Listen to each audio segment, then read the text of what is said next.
taxes I pay for where you live and when...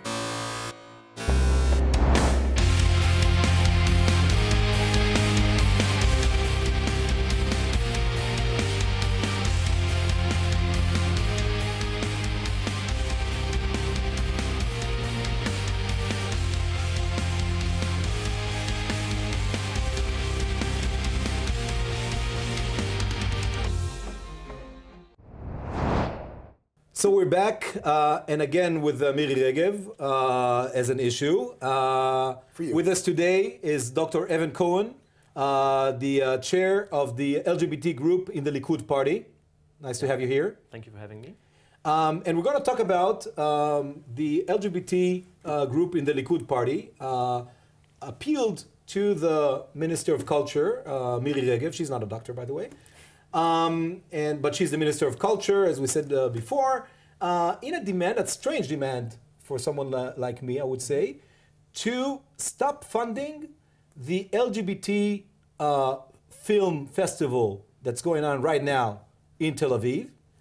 And I should add that is facing a major attack by the BDS movement, and 5 of the movie makers who were supposed to participate in that festival canceled because of BDS, because they're against, they find this festival to be pro-Israel, and they canceled, and you're asking the same thing from the minister of the Likud. So Evan, before you go, I'm sorry. I want to actually defend you for a second. Hold on. Let him talk. Even before, because I know... We have to get the facts straight. Let him talk, okay. And then you can add. Okay, but we first have to get a few of the facts straight. We didn't request that they withdraw funding from the festival. Okay. What we requested was that they withdraw the movies from the festival. We said that if somebody supports BDS, we don't want their movies in a festival funded by the Israeli government. And we said that if they refuse to withdraw the movies, then we don't see why the state of Israel should fund this festival. Now, I'm leaving the ideological point of view at the door at the moment, that I believe that art and culture should not be funded at all by the state. Really? Because the moment that state funds art, state has a right to intervene, and I want the art to be free. So I don't think that the state should intervene, regardless of whether the Minister of Culture is Miri Regev or Stav Shafir. I don't think the state should intervene with content. On the other hand, if you have at the head of the hierarchy a minister who is political, they have every right to intervene with content. So make up your minds. We believe that these films should not be in the festival, especially since the 5 directors that you mentioned actually said that they were withdrawing from the festival because the festival was supported by the Israeli government, not because it was in Israel. So if they don't want to be in the festival because it's supported by the Israeli government, and we don't want them to be there because they oppose Israel, I don't see what the problem is. Withdraw the movies, end of story. Well, the problem, I'll tell you, the problem is like this, and this is what happened before. I don't say Uri, God forbid, but the left have this bombastic kind of like, we're going to tell you what's going on, and oh, it's it. And they like to put things, shove things together and make a picture that doesn't really exist. So you saying we don't want movies that are anti-Israel and BDS promoting to be in the festivities, right? And BDS, the same people they're showing the movies are actually saying we're not coming, right? Well, the left go, oh, you're 2 together. And it's just, it's ridiculous. You don't need to answer because Ari is answering for you. No, but I also want to correct slightly factually what's going from what Ari said as well. The movies themselves are not anti-Israel. They're LGBT movies which have nothing to do necessarily with Israel. But the directors of the movies, and these are the people who are on the stages in Berlin and in Paris and in London and New York, spoke out against Israel. And I don't see why we should have their movies in our festival, especially since showing their movies in our festival supports them financially with my tax dollars or shekels. But you do understand that canceling 5 of the films that are the heart of this festival, I believe the most important films, 2 of them are part of those 5, will basically say that the festival will not run for real.